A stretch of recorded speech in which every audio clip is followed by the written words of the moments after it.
मैं इस परिवर्तन को देखकर प्रसन्न हूं और मैं समझता हूं यह समयानुकूल है।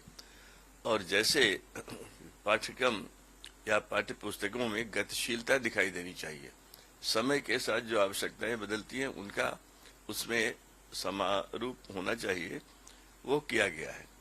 आज बच्चों के पास बहुत जानकारियां हैं, उनके पास स्रोत बहुत बढ़ गए हैं। अब वे केवल पाठ्य पुस्तक या अपने पुस्तकालय से एक आध पुस्तक पर निर्भर नहीं है, उन्हें बहुत सी जानकारियां मिल गई हैं। और हमारे जैसे लोगों को लगता है, कई बार जब हम बात करते हैं कक्षा 8 के विद्यार्थियों से या कक्षा 12 के विद्यार्थियों से, तो हमें आश्चर्य होता है कि इनकी जानकारी इतनी बड़ी है, हम लोगों को तो इतनी नहीं होती थी इस उम्र में।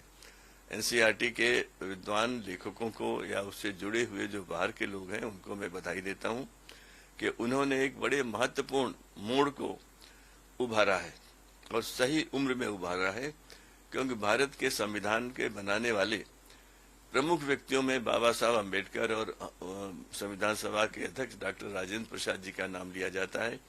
इन दोनों ने अपने समापन भाषणों में स्पष्ट कहा था कि संविधान कितना भी अच्छा क्यों न हो, वह इस पर निर्भर करेगा कि उसको उसके आधार पर सत्ता में आए लोग उसका कितना सम्मान करते हैं और कितना उसके अनुसार चलते हैं।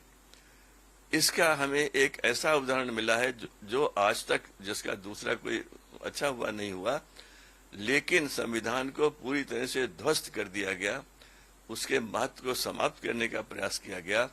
और ऐसा केवल इसलिए किया गया कि एक व्यक्ति सत्ता में बना रहे। ऐसा देश कभी भी स्वीकार नहीं कर सकता और उस देश ने इस बात को जब इमरजेंसी हटी तो सिद्ध भी कर दिया, इंदिरा जी को हटा दिया और जो भी प्रतिक्रिया देश दे सकता था वो दिया।